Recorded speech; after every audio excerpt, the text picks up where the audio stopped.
இந்த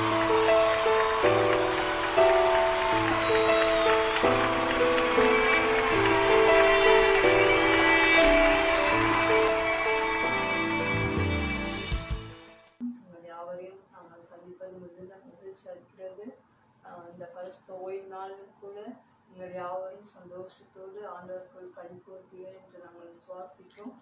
நாம் யாவரும் ஜெபிப்போமா? கண்ணை மூடி தேவனை நோக்கி ஜெபிப்போம். கடந்த நாட்கள் முழுவதும் அவர் நம்மளுக்கு போதுமானவராய் இருந்து, நமக்கு சகாயராய் இருந்து, எல்லாவற்றிலும் நமக்கு துணையாளராய் இருந்து, நமக்கு பாதுகாவலாய் இருந்த தேவாதி தேவனை துதியுங்கள். ஹல்லேலூயா, ஹல்லேலூயா. சர்வ சிருஷ்டிக்கும் எஜமானரே, உம்மை துதிக்கிறோம் ராஜா, உம்மை துதிக்கிறோம் ராஜா. நீர் எங்களுக்கு பாராட்டின கிருபைகளுக்காக நமக்கு நன்றி செலுத்துகிறோம் ராஜா. நீர் எங்களுக்கு செய்த எல்லா நன்மைகளை நினைத்து நாங்கள் நன்றி செலுத்துகிறோம் ராஜா, நன்றி செலுத்துகிறோம் ராஜா. அப்பா, கடந்த நாட்கள் முழுவதும் ராஜா நீர் எங்களை அப்பா பாதுகாத்தீர், தப்பு வைத்தீர், எல்லா ஆபத்து மோசங்கள் எல்லாவற்றையும் எங்களை விலக்கி காத்தீர். அதற்காக உங்களுக்கு நன்றி செலுத்துகிறோம் ராஜா, நன்றி செலுத்துகிறோம் ராஜா. அப்பா, உடைய சட்டைகளை மறவிலே நீர் எங்களை மூடி ஒவ்வொரு நாளும் நீர் எங்களை பாதுகாத்த தயவை நினைத்து நாங்கள் நன்றி செலுத்துகிறோம் ராஜா. ஒரு நாளை கூட எங்களை கூட்டி கொடுத்து உம்மை துதிக்கும்படியாக, உம்மை மகிமைப்படுத்தும்படியாக நீர் எங்களுக்கு பாராட்டின கிருபைகளுக்காக நமக்கு நன்றி செலுத்துகிறோம் ராஜா, நமக்கு நன்றி செலுத்துகிறோம் ராஜா, நன்றி செலுத்துகிறோம் ராஜா. அப்பா, இந்த கொள்ளை நோயில இருந்து ஒரு விடுதலையை நீர் கட்டளையிடும்படியாக நாங்கள் கெஞ்சுகிறோம் ராஜா. அப்பா, நீர் எல்லாவற்றையும் ஆளுகை செய்கிற தேவன் ராஜா, உமக்கு மறைவான ஒன்றும் இல்லை என்று நாங்கள் அறிந்திருக்கிறோம் ராஜா.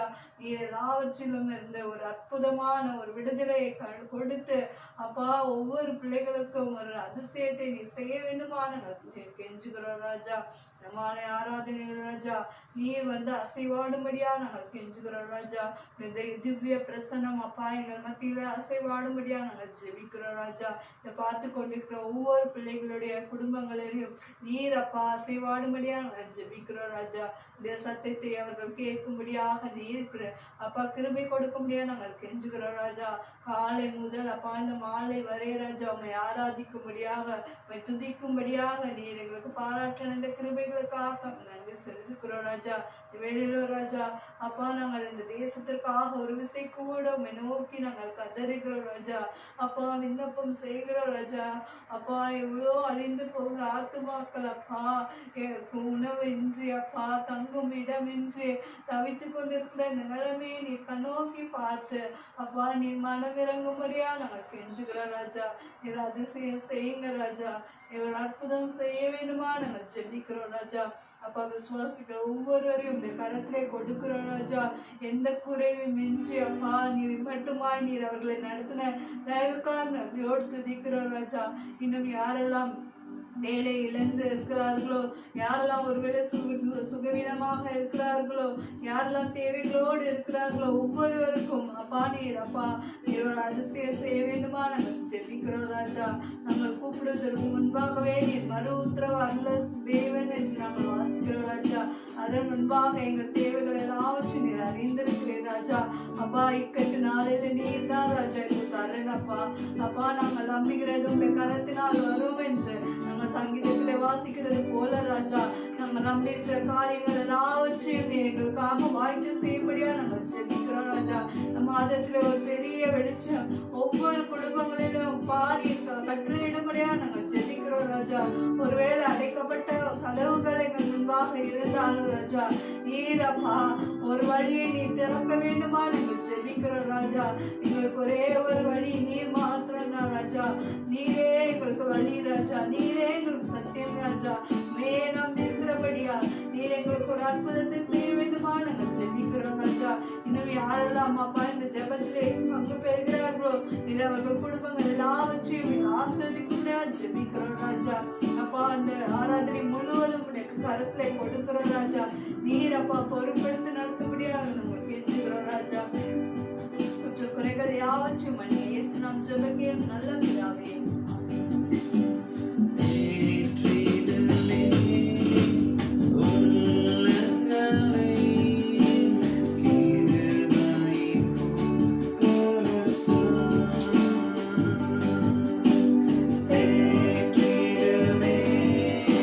Good.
Lord, விடுதலை உண்டு.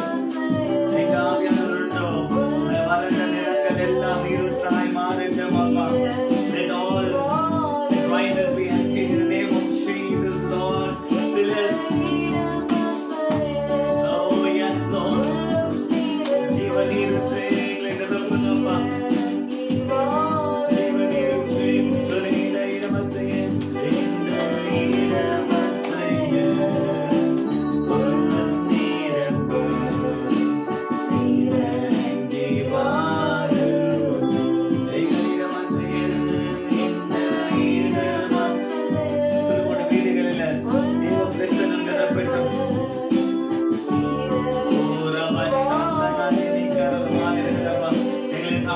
கரத்தில் அர்ப்பணிக்கிறோம்.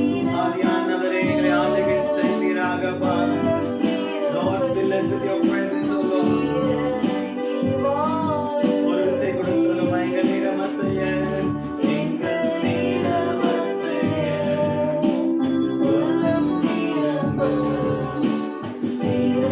Let your presence fill us, Lord. Your presence எங்களை நிரப்பட்டும்.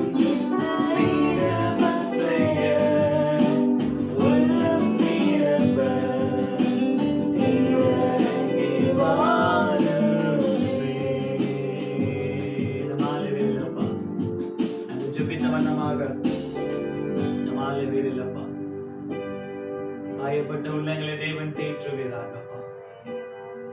கண்ணீரோடு இருக்கிற பிள்ளைகளுடைய வாழ்க்கையில என் தேவனப்பா கண்ணீரை ஆனந்த கலைப்பாய் மாற்றுகிற தேவனப்பா. மாலைவேளை ஆராதனை முன்கட்ட வைக்கிறோம். என் தேவமான் நாம் மாத்திரம் மகிமைப்படட்டும். எங்களை தாழ்த்துகிறோம். எங்களை பரிசுத்தப்படுத்துங்கப்பா. இயேசுவே, நாங்கள் பலவீனமான பாத்திரங்கள், ஆனால் உங்களுடைய கரத்துல என் தேவன் எங்களை பயன்படுத்தபடி செய்கிறோம். எங்களை தாழ்த்துகிறோம். நாம மாத்திரம் மகிமைப்படட்டும். இயேசுவின் நாமத்தில் ஆமென். ஹல்லேலூயா. ஒரு சில பாடல்களை பாடி தேவ நாமத்தை மகிமைப்படுத்தலாம். கிறிஸ்துவுக்குள் வாழும் எனக்கு எப்பொழுதும் வெற்றி உண்டு. எத்தனை இந்த பாடத்தில் கிறிஸ்துவுக்குள் வாழும் எனக்கு எப்பொழுதும் எப்பொழுதும் வெற்றி உண்டு. ஆமென். ஹல்லேலூயா. கிறிஸ்துவுக்குள் வாழுகிற நமக்கு எப்பொழுதும் வெற்றியை தருகிற தேவன் ஒருவர் இருக்கிறார். கரங்களை தட்டி இந்த பாடலை பாடலாம். கிறிஸ்துவுக்குள் வாழும்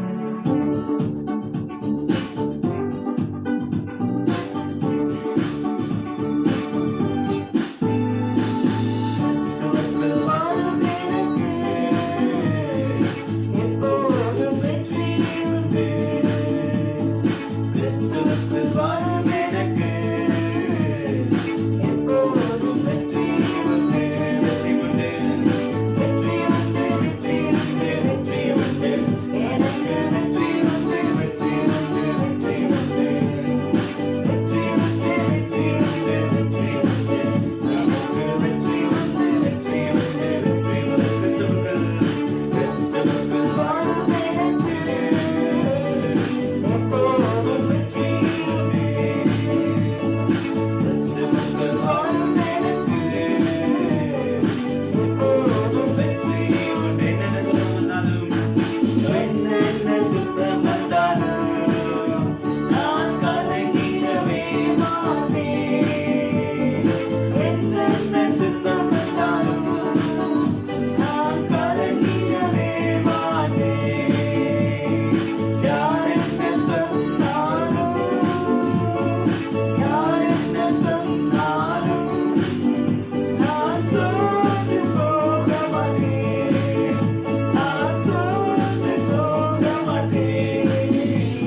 வாழ்க்கையில வெற்றி வேண்டும் என்றால் தேவ பிரசன்னம் நமக்கு முன்பதாக செல்லும் போது நமக்கு ஜெயம் கிடைக்கும். ஆமென். ஹல்லேலூயா. யோசுவாவின் புத்தகத்துல வாசிக்கிறோம், பெரிய ஒரு யோர்தான் நதி இவர்களுக்கு தடையாய் நின்றது. இஸ்ரவேல் ஜனங்கள் முன்னேறி செல்ல முடியாத அளவுக்கு யோர்தான் நதி ஒன்று இவர்களுக்கு நடுவே வந்தது. அப்போ தேவன் கொடுத்த ஒரு கட்டளை என்னவென்றால், ஆராதனை வீரர்கள், அதாவது தேவ பிரசன்னத்தை இந்த உலகத்துல வர செய்கிற ஆராதனை வீரர்கள் என்ன பண்ண சொன்னாரா, முன்பாக தேவனை துதித்து மகிமைப்படுத்தி இவர்கள் முன்பதாக செல்லும் போது அங்க என்ன நடந்ததா, அங்க தேவன் ஒரு பெரிய ஒரு ஜெயத்தை கொடுத்தார். ஆமென். ஹல்லேலூயா. இவர்களுக்கு முன்பதாக கரம் புரண்டு ஓடிய அந்த யோர்தான் நதியை தேவன் நிற்க செய்தார். ஆமென். ஹல்லேலூயா. அதே போலதான் இந்த மாலை வேளையில கூட நீங்களும் நானும் தேவனை ஆராதிக்கிற வேளையில், தேவனை துதித்து மகிமைப்படுத்துகிற வேளையில், இவ்வளவு பெரிய வெள்ளம் போல சாத்தான் வந்தாலும் என் தேவன் நமக்காக ஜெயத்தை கொடுக்கிறார். ஆமென். ஹல்லேலூயா. நம்ம தடைகளை உடைக்கிற தேவன் நமக்கு முன்பதாக செல்கிறார். இந்த மாலை வேளையில இந்த விசுவாசத்தோட தேவனை ஆராதிக்கிறோம். ஏதோ கடமைக்கின்ற ஆராதனை, நான் ஆராதிக்கும் போது ஒரு காரியம் நடக்க போகிறது, எனக்கு முன்பதாக நிற்கிற அந்த யோர்தான் நதி அது கரம் புரண்டு ஓடினாலும் சரி, என் தேவன் அதை பின்னோக்கி ஓட செய்கிற தேவன் ஒருவர் இருக்கிறார். ஆமென். ஹல்லேலூயா. யோசுவா புத்தகம் 3ஆம் அதிகாரத்துல நாம் பார்க்கும் போது இந்த இடத்துல 3ஆம் அதிகாரம் 16ஆம் வசனத்தை வாசிக்கலாம். மேலிருந்து ஓடி வருகிற தண்ணீர் நின்று, மேலிருந்து ஓடி வருகிற தண்ணீர் நின்று சாத்தான் கடுத்த ஆதாம் ஊர் வரைக்கும்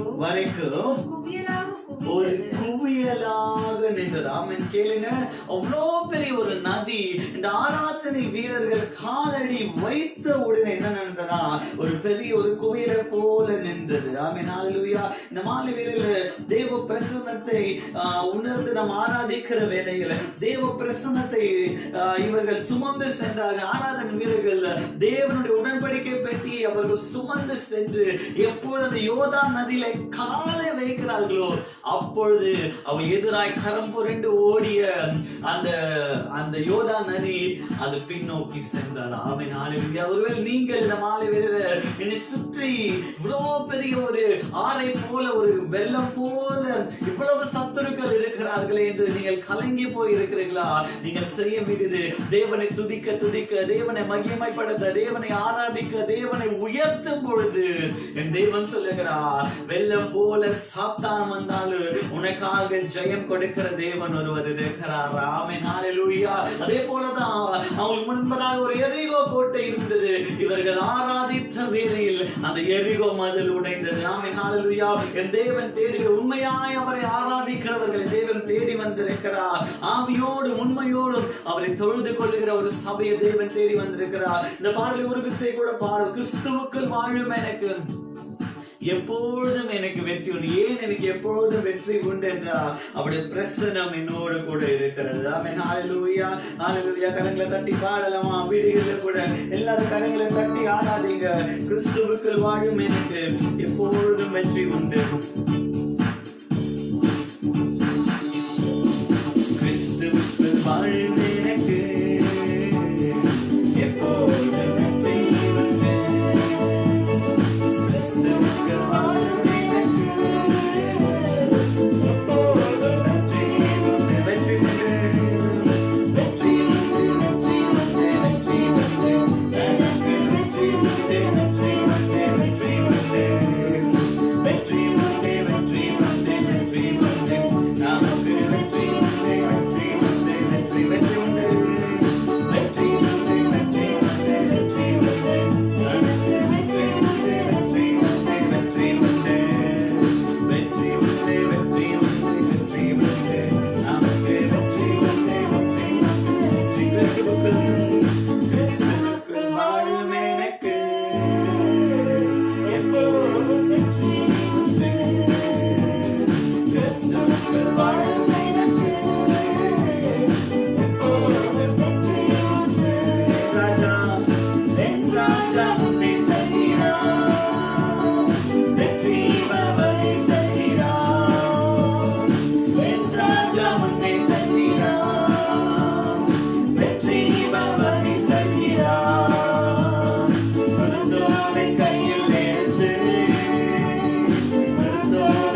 செய்தபடியால் உமக்கு நன்றி கர்த்தாவே.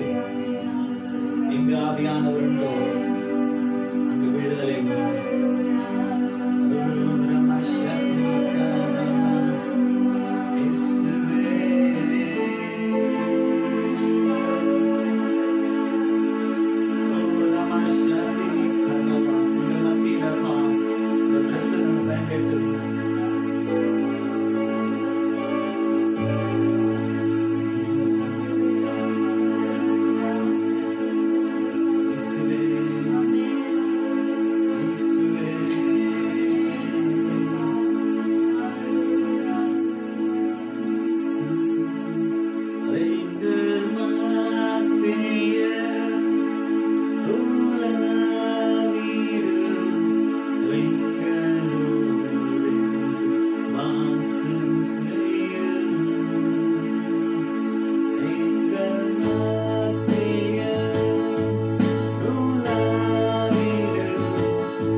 தாழ்த்துகிறோம். சிறுமாலையில் உடைய ரத்தம் எங்களை விடுதலையாக்குகிறபடியான உமக்கு நன்றி. உங்க ரத்தத்தினால் எங்களுக்கு சுகம் உண்டப்பா, எங்களுக்கு ஜீவன் உண்டப்பா.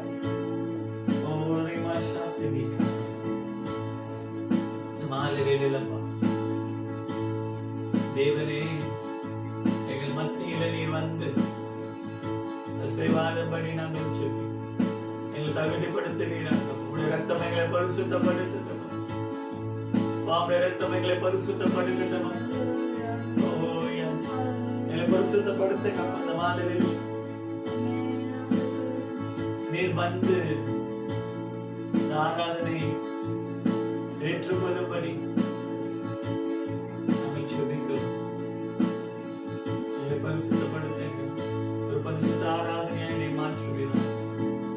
உச்சத்தளபதில் உள்ள ஆலயம் இயேசு கிறிஸ்துவின் ரத்தம் பரிசுத்தமாக்கிறபடியாக உமக்கு நன்றி. நாங்கள் விசுவாசிக்கிறோம். மாலை வேளையில் பிரசன்னம் எங்கள் மத்தியில் இருக்கிறபடியாக உமக்கு நன்றிகள். எங்கள் மத்திய உலாவிடு எங்களோடு வாசம் செய்ய. எங்கள் மத்தியில் எங்கள் மத்திய உலாவிடு எங்களோடு வாசம் செய்ய.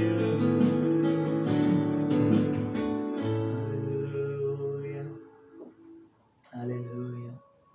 சகல துதிகளையும் சகல கனத்தையும் ஆண்டவராகிய இயேசு கிறிஸ்துவின் மூலம் ஏறெடுக்கிறோம் எங்கள் நல்ல பிதாவே. ஆமென்.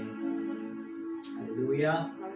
மாதிரியில கூட ஆராதனை பார்த்து கொண்டிருக்கிற உங்கள் ஒவ்வொருவரையும் ஆண்டவர் நட்சத்திரமாகிய இயேசு கிறிஸ்து நாமத்திலே உங்களை வாழ்த்தி நாங்கள் வரவேற்கிறோம். கர்த்தர் தாமே நம்மோடு கூட இருந்து நடத்துவார். ஆமென். ஹல்லேலூயா. நமக்கு தெரிந்த ஒரு வேத பகுதியை எடுத்து வாசிப்போம்.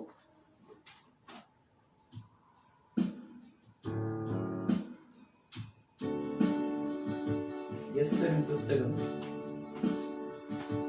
Book of Esther, chapter 4, 4ஆம் அதிகாரம் 14ஆம் வசனத்தை நாம் வாசிக்க கேட்போம். Book of Esther, chapter 4, verse 14. எஸ்தரின் புஸ்தகம் 4ஆம் அதிகாரம் 14ஆம் வசனம். நீ இந்த காலத்தில் மௌனமாய் இருந்தால் யூதருக்கு சகாயமும் ரட்சிப்பும் வேறொரு இடத்திலிருந்து எழும்பும். அப்பொழுது நீயும் உன் தகப்பன் குடும்பத்தாரும் அழிவீர்கள்.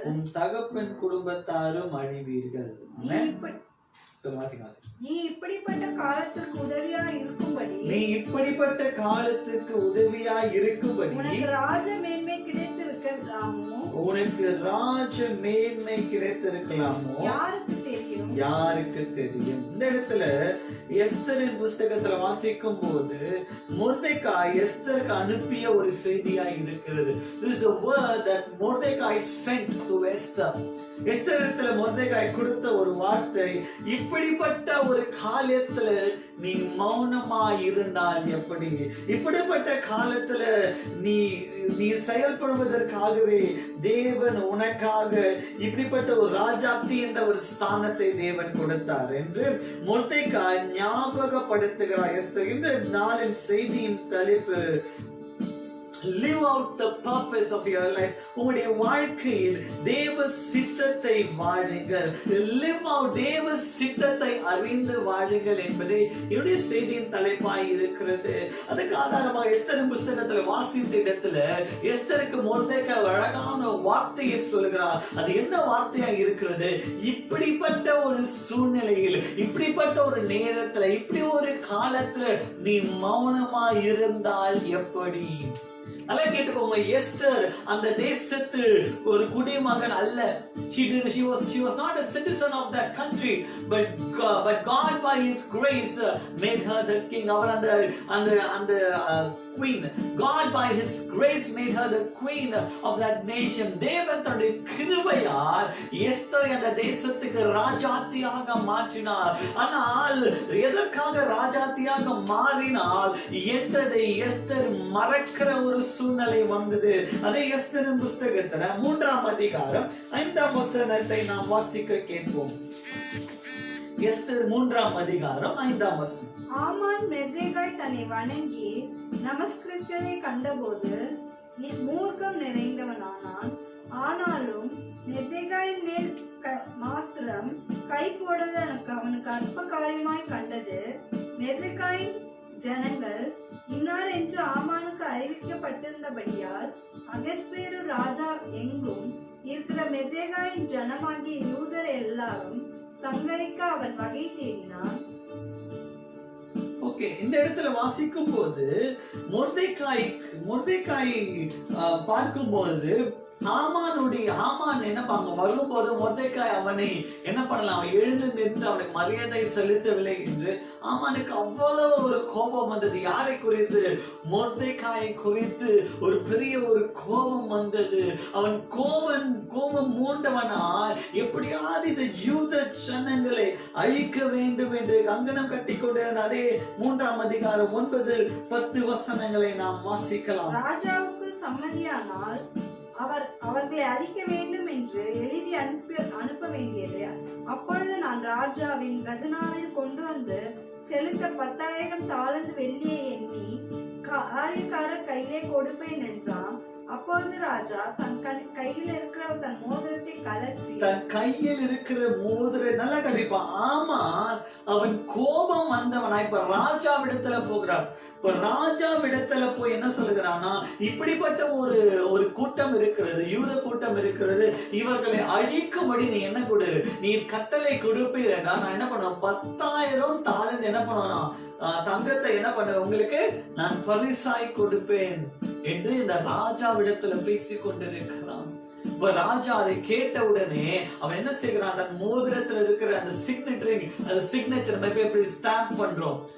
கவர்மெண்ட்ல இருந்து நீங்க என்ன பண்ணீங்க, ஒரு ரெஜிஸ்டர்லாம் வந்துச்சு, ரெஜிஸ்ட்ரேஷன் ஆபீஸ்ல என்ன பண்ணீங்க, ஒரு ஸ்டாம்ப் இருக்கு. that's a proof that it is a government document. அதே போலதான் அந்த காலத்துல ராஜாவுடைய முத்திரை மோதிரத்துல என்ன பண்ணாராம், அவர் ஸ்டாம்ப் பண்ணாரு. தொடர்ந்து வாசிக்கலாம். அதை ஆகாலியன் அமத்யாவின் குமாரனும் யூதரின் சத்துருவும் ஆகிய ஆமனுக்கு கொடுத்து ஆமானை நோக்கி அந்த வெள்ளியை நீ வைத்துக்கொள், ஜனத்திற்கு உன் இஷ்டப்படி நீ என்ன வேணா பண்ணிக்கோ, அந்த வெள்ளியை நீ என்ன பண்ண, நீயே வைத்துக்கொள், நீ இஷ்டப்படி என்ன வேணா செய்யலாம் என்று இந்த இடத்துல ஆமான் இடத்துல ராஜா சொல்லுகிறதை நாம் கேட்கலாம். ஒரு பெரிய ஒரு யூத கூட்டத்துக்கு, ஒரு யூத ஜனத்துக்கு விரோதமா செயல்படுகிற ஆமான் ஒருவன் இருந்தான். இப்ப ஆமான் கையில என்ன இருக்கு, ராஜா விடுதலை கட்டளையும் புறப்பட்டு விட்டது. என்ன கட்டளை, இந்த யூத ஜனங்களை என்ன வேணா பண்ணிக்கொள், அழித்துக்கொள், என்ன வேணா பண்ணிக்கொள். இப்ப இப்படிப்பட்ட ஒரு சூழ்நிலைக்காக தான் மொர்தெகாய் எஸ்தரை அந்த அரண்மனைக்கு அனுப்பினார். எஸ்தரை தயார்படுத்தி எதற்காக அரண்மனைக்கு அனுப்பினான் என்றால், இப்படிப்பட்ட ஒரு சூழ்நிலை வரும், அப்பொழுது என் தேசத்து ஜனங்களுக்காக மன்றாடுவாள், தன்னுடைய தேசத்து ஜனங்களுக்காக, அழிந்து போகிற யூத ஜனங்களுக்காக இவள் போய் அந்த ராஜாவிடத்துல மன்றாடுவாள் என்று எண்ணிதான் அந்த இடத்துல ஒரு ராஜாத்தி ஸ்தானத்திற்கு இவள் வர வேண்டும் என்று இவளை தயார்படுத்தி என்ன பண்ணானா அனுப்பினான். ஆமா, இந்த மாலை வேளையில நம்முடைய வாழ்க்கையில கூட எஸ்தர் இடத்துல மொர்தெகாய் கேட்ட கேள்வியை தேவன் நம்ம இடத்துல கேட்பார் என்றால் நம்முடைய பதில் என்னவா இருக்கும்? எஸ்தரின் புஸ்தகம் 4ஆம் அதிகாரம் 1ஆம் வசனத்தை வாசிக்கலாம். நடந்த யாவற்றையும் மொர்தெகாய் இந்த இப்படிப்பட்ட ஒரு ராஜ கட்டளை வந்து இருக்கிற மொர்தெகாய் அறிந்து தன் வஸ்திரங்களை கிழித்து வெட்டுடுத்தி சாம்பல் போட்டுக்கொண்டு நகரத்தின் நடுவே புறப்பட்டு போய் உயரமுள்ள மகா சத்துருடனே நல்லா கேக்குது. இப்போ மொர்தெகாய்க்கு அவ்வளவுதான் முடியும். மொர்தெகாய் என்ன முடியும்? அவன் அந்த ராஜ அரண்மனை வரைதான், ராஜ அரண்மனைக்குள்ள போக முடியாது. ராஜ அரண்மனை வெளியே வரை அவன் சென்று அவன் என்ன செய்து கொண்டிருந்தானா? அவன் அழுது புலம்பிக் கொண்டிருந்தான்.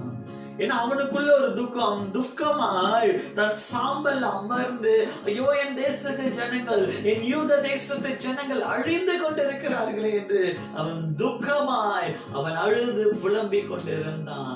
அவனுக்குள்ள ஒரு வேதனை, அவனுக்குள்ள ஒரு துக்கம், அவனுக்குள்ள ஒரு கண்ணீர், அவனுக்குள்ள ஒரு பாதிப்பு என்னவென்றால், என் தேசத்து ஜனங்கள் அழிந்து கொண்டிருக்கிறார்களே.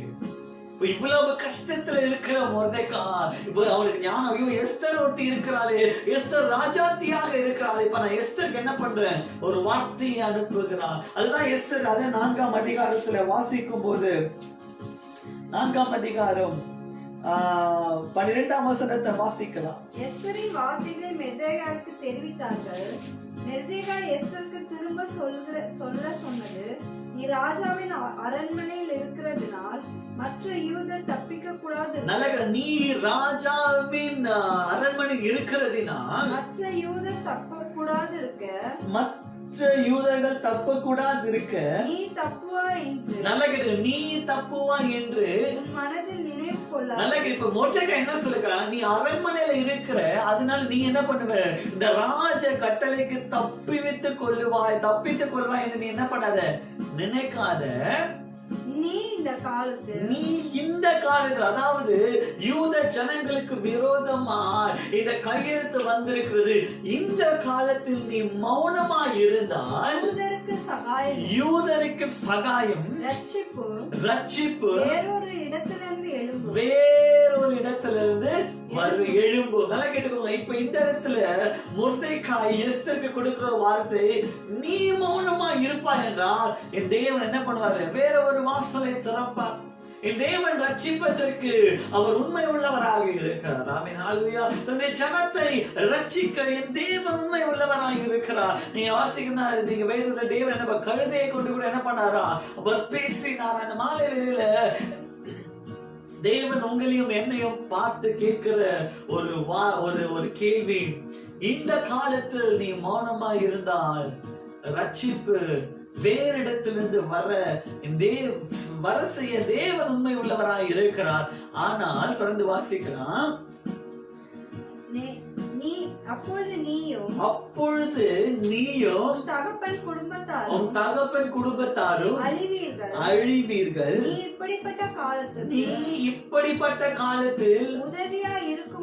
நீ இப்படிப்பட்ட காலத்தில் இந்திய தேசம் இப்படிப்பட்ட ஒரு கொள்ளை நோயின் விடியில இருக்கிற காலத்தில், இந்திய தேசம் ஒரு பொருளாதார வீழ்ச்சியில இருக்கிற காலத்தில், இந்திய தேசத்துல இப்படிப்பட்ட ஒரு வாதைகள் சூழ்ந்திருக்கிற நேரத்தில், இந்திய தேசம் இப்படிப்பட்ட உபத்திரவத்தின் பாதையில போய்கொண்டிருக்கிற நேரத்தில், உனக்கு இப்படிப்பட்ட காலத்தில் நீ உதவி செய்யும்படிதான் உனக்கு ராஜ்யம் மேன்மையாகிய அபிஷேகத்தையும் தேவன் உனக்கு ஒரு ரட்சிப்பையும் கொடுத்திருக்கிறார். God has anointed you, God has called you, and God has saved you so that you will intervene in this period, that you will pray, that you will intercede for the country. in இந்திய தேசத்துக்காக இப்படிப்பட்ட இருள் சூழ்ந்த நேரத்தில், இப்படிப்பட்ட உபத்திரவம் இருந்த நேரத்தில், இப்படிப்பட்ட வாதைகள் இருக்கிற நேரத்தில் நீ தேவன் சமூகத்தில் ஜெபிப்பதற்காக தான் தேவன் உன்னையும் என்னையும் ஒரு அபிஷேகத்தினால் அபிஷேகித்திருக்கிறார். உன்னையும் என்னையும் தேவன் தெரிந்து கொள்ள காரணம் என்ன? இப்படிப்பட்ட நேரத்தில் நீ இப்படிப்பட்ட காலத்தில் நீ என்ன செய்ய வேண்டுமா? நீ பிரயோஜனமா இருக்க வேண்டும். இப்படிப்பட்ட காலத்தில் மௌனமாக இருந்தால் the purpose why Esther became the queen was to intercede in this time. Esther எதற்காக ராஜாத்தியாக என் தேவன் அவளை மாற்றினாரா? இப்படிப்பட்ட காலத்தில் அவள் செயல்படுவதற்காக. எனக்கு அருமையான சபையே, எனக்கு அருமையான ஜனங்களே, இயேசு உங்களை ரட்சிக்க காரணம் என்ன? ஐயோ, ஒரு கொள்ளை கூட்டமான ஜனங்கள் அழிந்து கொண்டிருக்கிறார்கள். இந்த வாதையினால் என் தேசம் அழிந்து கொண்டிருக்கிறது. இப்படிப்பட்ட நேரத்தில் மௌனமாய் இருப்பதற்காகவா தேவன் உங்களையும் என்னையும் அபிஷேகித்திருக்கிறார்? இப்படிப்பட்ட நேரத்தில் ஜெபிக்காமல் இருப்பதற்காகவா என் தேவன் உங்களையும் என்னையும் அழைத்திருக்கிறார்? நேற்று கேட்ட செய்தி, இப்படிப்பட்ட நேரத்தில் உதவாமல் இருப்பதற்காகவா தேவன் உங்களை அழைத்திருக்கிறார். அழைத்த அழைப்பை மறந்தாயோ சபையே? இந்த மாலையில் ஆவியானவர் நம்மோடு கூட இடைப்பட்டுக் கொண்டிருக்கிறார். சகல துதியும் கனமும் மகிமையும் ஸ்தோத்திரங்களும் இயேசு ஒருவருக்கே உண்டாயிருப்பதாக. இந்த மாலை வேளையில தேவன் உங்களையும் என்னையும் பார்த்து கேட்கிற கேள்வி, அழைத்த அழைப்பை நீ மறந்தாயோ? தேவன் உன்னை கொண்டு செய்ய வேண்டிய காரியங்கள் மிக அரிதாய் மிக பெரியதாய் இருக்கிறது. ஆனால் செயல்பட வேண்டிய எஸ்தரோ இப்போது ராஜாத்தின் மேன்மையில அவர் எல்லாவற்றையும் மறந்திருக்கிறார். நாம் கூட பல நேரத்துல நான் நல்லா இருந்தா போதும், நேற்று சொன்ன அதே வார்த்தை தான், நான் நல்லா இருந்தா போதும், என் குடும்பம் நல்லா இருந்தா போதும், நான் சந்தோஷமா இருந்தா போதும் என்று எப்படி இருக்கிறோம்? I'm happy that the way I am. நான் நல்லா இருக்கப்பா, எங்க வீட்டுல என்ன வரல, கொரோனா வரல, எங்க வீடு தெருல வந்திருக்கு, எங்க வீட்டுல வரல, இது வரைக்கும் உன்னை காத்தது தேவ கிருபை. ஆமென், ஹல்லேலூயா. எத்தனையோ இங்கிலாந்து தேசத்துல பாத்தீங்களா, the prime minister had corona. அவ்வளவு பெரிய தேசத்தினுடைய ராஜாவுக்கே வரும் என்றால் நீங்கள் நானும் ஏமாத்திரமாய் இருக்கிறோம். உங்களை இந்த காலத்துல உங்களை காத்தது தேவ கிருபை. இந்த தேவ கிருபை எதற்காக உங்களை காத்தார் என்றால் இப்படிப்பட்ட காலத்துல நீங்கள் செயல்படுவதற்காக. ஆனால் சபையோ அழைத்த அழைப்பை மறந்து விட்டோமோ? Have we forgotten the calling? அதே வசனத்தை 14ஆம் வசனத்தை திரும்ப ஒரு விசை கூட வாசிக்கலாம். நீ இந்த காலத்தில் மௌனமாய் இருந்தால், நீ இந்த காலத்தில், இந்த கொள்ளை நோயின் காலத்தில் நீ மௌனமாய் இருந்தால் யூதருக்கு சகாயமும் ரட்சிப்பும் வேறொரு இடத்திலிருந்து எழும்பும். அப்பொழுது நீயும் தகப்பன் குடும்பத்தாரும் அழிவீர்கள். நல்லா கேட்டுக்கோங்க. மாலை வேளையில தேவன் சபைக்கு கொடுக்கிற ஒரு வார்த்தை, நீ மௌனமாய் இருக்கிறது ஏன்? நீ மௌனமாய் இருக்கிறது ஏன்? தேவன் உன்னை ரட்சிப்பதற்கு ஒரு நோக்கம் உண்டு அல்லவா? தேவன் உன்னை ரட்சிப்பதற்கு ஒரு நோக்கம் உண்டு அல்லவா? தொடர்ந்து வாசிக்கலாம் அந்த வேத பகுதியை. நீ இப்படிப்பட்ட காலத்துக்கு, நல்லா கேட்டுக்கோங்க, நீ எல்லாம் இருக்கிற இடங்கள்ல உங்களோட பேரை வச்சுக்கோங்க. நான் பெஞ்சமின் இப்படிப்பட்ட காலத்து உதவியா இருக்கும்படிக்கு உனக்கு ராஜ மேன்மை கிடைத்திருக்கலாமே. நான் விசுவாசிக்கிற மாணவர்களே, உங்களை ரட்சிப்பதற்கு ஒரு நோக்கம் உண்டு. அந்த நோக்கம் என்ன? இப்படிப்பட்ட காலத்துல நீங்கள் தேவ சமூகத்துல மன்றாடுவதற்காகவே தேவன் உங்களை ரட்சித்திருக்கிறார். இத்தனையோ இந்த இந்திய தேசத்துல எத்தனையோ 133 கோடி பேர் இருக்கிற இந்த தேசத்துல தேவன் உன்னையும் என்னையும் ரட்சித்தது காரணம் ஏதோ இந்த ராஜ மேன்மை ரட்சிப்பை நீங்கள் மாத்திரம் சுதந்திரிப்பதற்காக அல்ல. இப்படிப்பட்ட காலத்துல தேவனிடத்துல மன்றாடுவதற்காகவே தேவன் உங்களையும் என்னையும் ரட்சித்திருக்கிறார் சபையே. ஆனால் நீங்களும் நானும் அழைத்த அழைப்பை மறந்திருக்கிறோமோ? Have we forgotten the calling that you and I have? Have we forgotten the calling that God has had in your life? God has intervened in your life. God has called you for a purpose, and that purpose is to pray, and that purpose is to reach out for the people in this dark days. The இருள் சூழ்ந்த நேரத்துல இடைப்படுவதற்காகவே மன்றாடுவதற்காகவே தேவன் உங்களையும் என்னையும் அழைத்திருக்கிறார். எத்தனை பேர் விசுவாசிக்கிறீங்க? இதற்காக தான் தேவன் என்னை அழைத்திருக்கிறார். ஆனால் நாமும் அழைத்த அழைப்பை நாம் மறந்திருக்கிறோம். முதலாவதாக எஸ்தர் அழைப்பை மறந்திருந்தார்.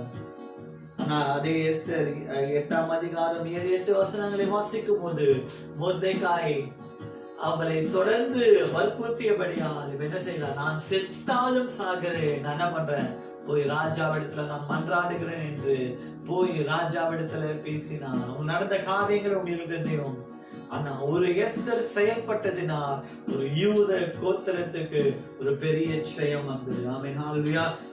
நான் ஒருத்தர் செஞ்சு என்ன பண்ண போறேன்? எல்லாரும் ஜெபி. இல்ல இல்ல, Esther,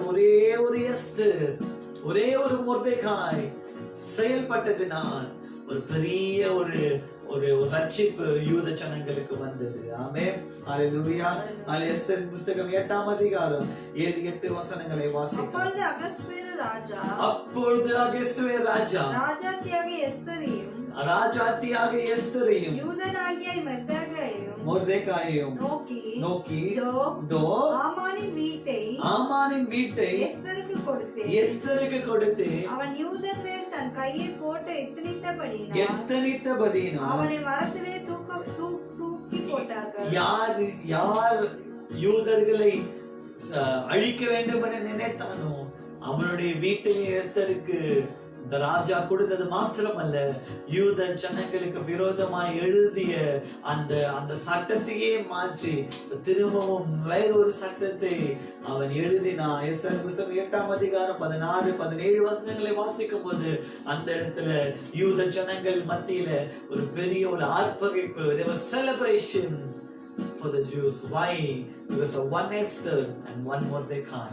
One Esther who said, even if I perish, I will perish. நான் செத்தாலும் சாகிறேன், என் ஜனங்கள் அழிந்து கொண்டிருக்கிறார்களே. மொர்தெகாய் அவன் துக்கித்து சாம்பல் அமர்ந்து, ஐயோ என் தேசத்து ஜனங்கள் அழிந்து கொண்டிருக்கிறார்களே, என் கோத்திர ஜனங்கள் அழிந்து கொண்டிருக்கிறார்களே, என் ஜனங்கள் அழிவுக்கு நேராக போய் கொண்டிருக்கிறார்களே என்று ஒரு மொர்தெகாயின் ஜெபம், ஒரு எஸ்தரின் செயல்பாடு ஒரு யூத ஜனங்களுக்கு விடுதலை தரும் என்றார். நம்ம ஆலயவேல உங்கள் மீதும் என் மீதும் எவ்வளவு பெரிய கடமை தேவன் வைத்திருக்கிறார். இப்படிப்பட்ட காலத்தில் நீங்கள் செயல்படுவதற்காக அல்லவா தேவன் உங்களையும் என்னையும் ரட்சித்தார். The purpose why God has saved you is that you will intervene in this time. இப்படிப்பட்ட நேரத்துல ஜெபிப்பீர்கள், இப்படிப்பட்ட நேரத்துல பிறருக்கு ஆறுதலாக இருப்பீர்கள்.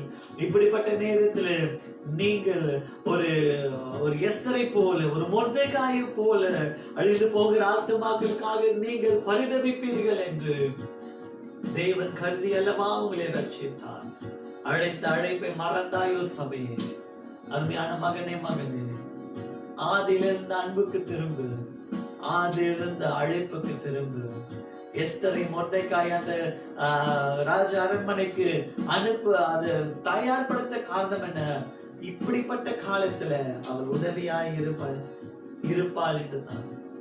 நான் நல்லா இருக்கேன், என் பிள்ளைகள் நல்லா இருக்காங்க, எனக்கு சம்பளம் வருது, நான் நல்லா இருக்கேன். இல்ல இல்ல இல்ல, எஸ்தர் கூட அப்படிதான். எனக்கு நான் ராஜாத்தியா இருக்கிறேன், எனக்கு எல்லாமே இருக்கு, சௌரியமா இருக்கிறேன், என் ஜனங்கள் அழிஞ்சா என்ன?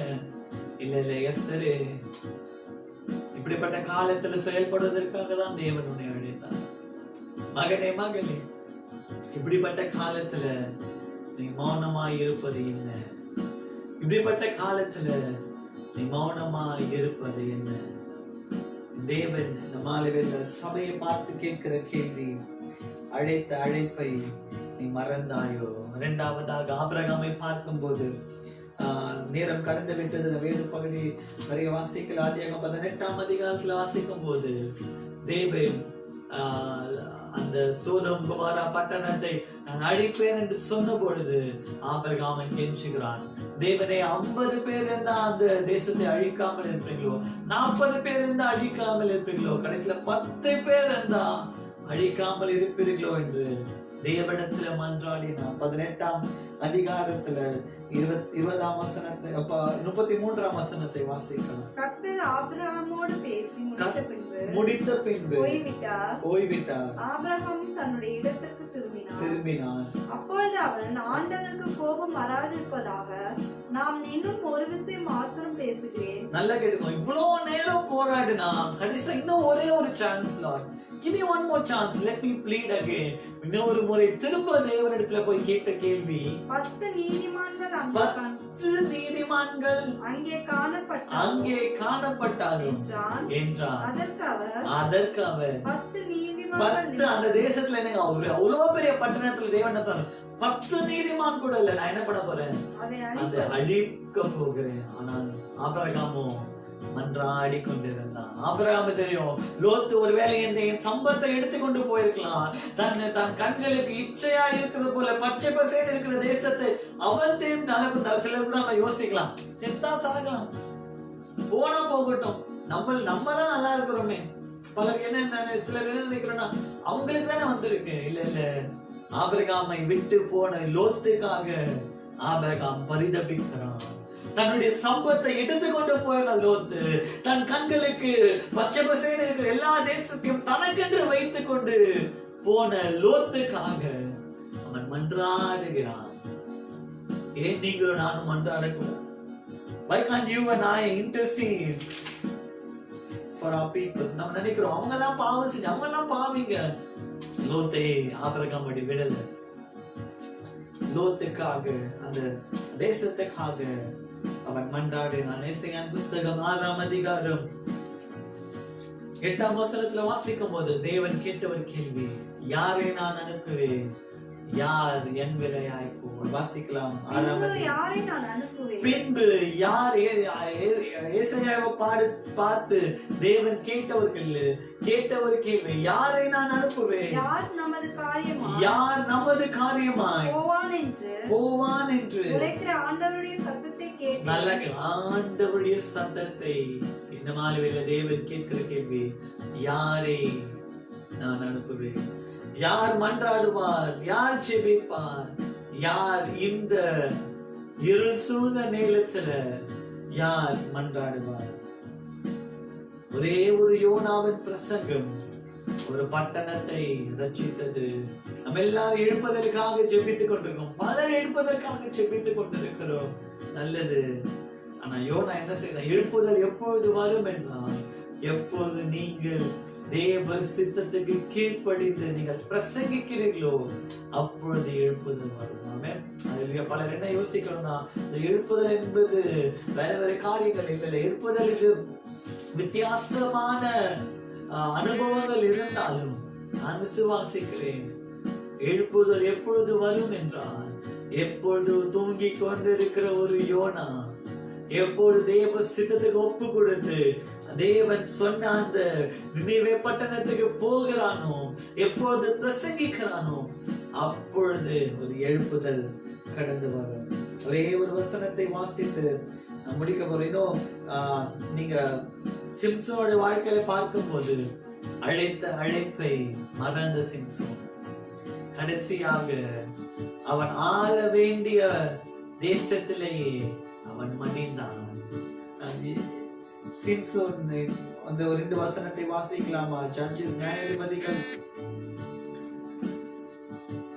13ஆம் அதிகாரம் 5ஆம் வசனத்தை வாசிப்போம். Book of Judges chapter 13 verse 5. நீ கற்பம் தரித்து ஒரு குமாரனை பெறுவாய், அவன் தலைமையின் சவரன் கத்தி படலாகாது, அந்த பிள்ளை பிறந்தது முதல் தேவனுக்கென்று நசுரனாய் இருப்பான். அவன் இஸ்ரவேலை பெலிஸ்தருக்கு பெலிஸ்தரின் கைக்கு நீங்களாக்கி ரட்சிக்க தொடங்குவான். அதுதான் சிம்சோனின் அழைப்பு. சிம்சோனின் அழைப்பு என்னவென்றால், பெலிஸ்தியர் கையில் இருந்து இஸ்ரவேல் ஜனங்களை ரட்சிக்க வேண்டும். ஆனா அழைத்த அழைப்பை மறந்த சிம்சோன் கடைசியில கண்கள் பிடுங்கப்பட்டவனாய் எதிரிகளோடு சென்று மாடித்தான். கடைசி வரை அவன் மறிக்கிற வரை அவன் அழைத்த அழைப்பை அவன் நிறைவேற்றல. இந்த மாலை வேளையில உங்கள் அழைத்த அழைப்பை மறந்து விட்டீர்களோ? Have you forgotten God's calling?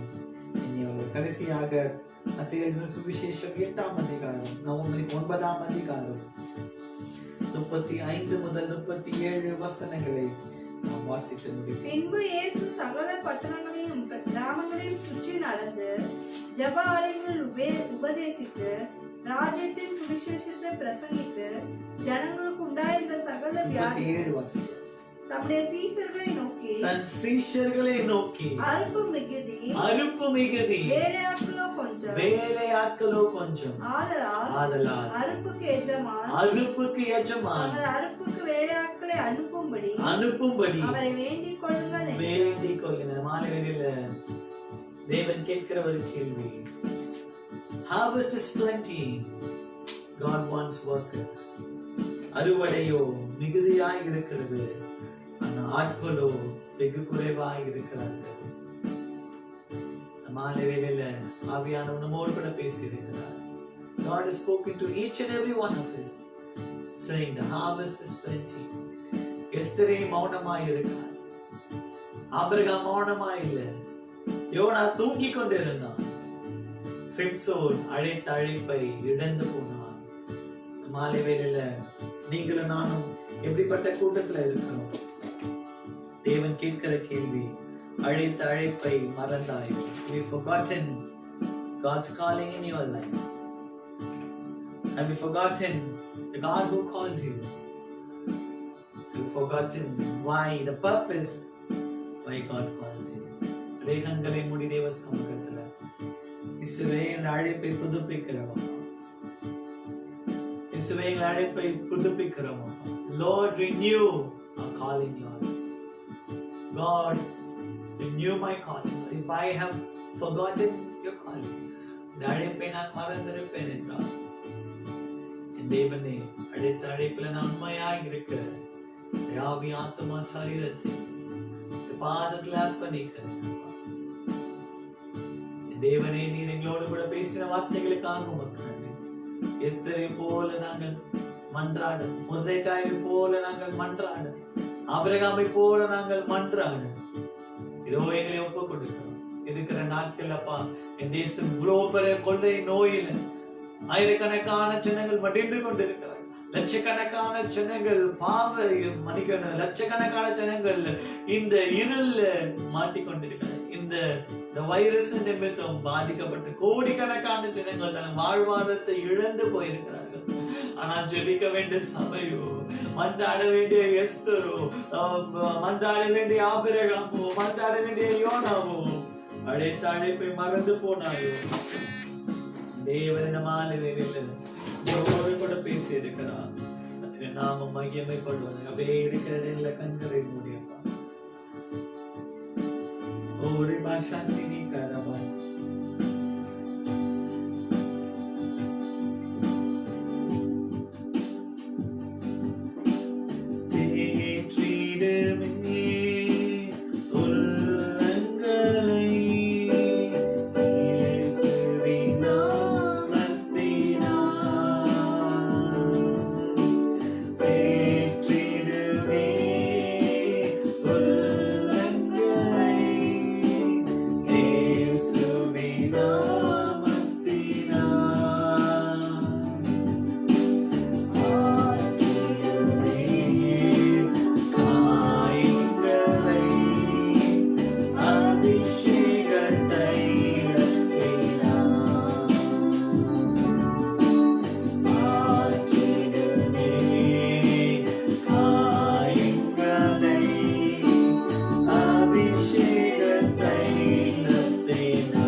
ஒரு மொர்தெகாயா, ஒரு ஆபிரகாமாய், ஒரு யோனாவாய் நாம் தேவனிடத்துல மன்றாடணும்.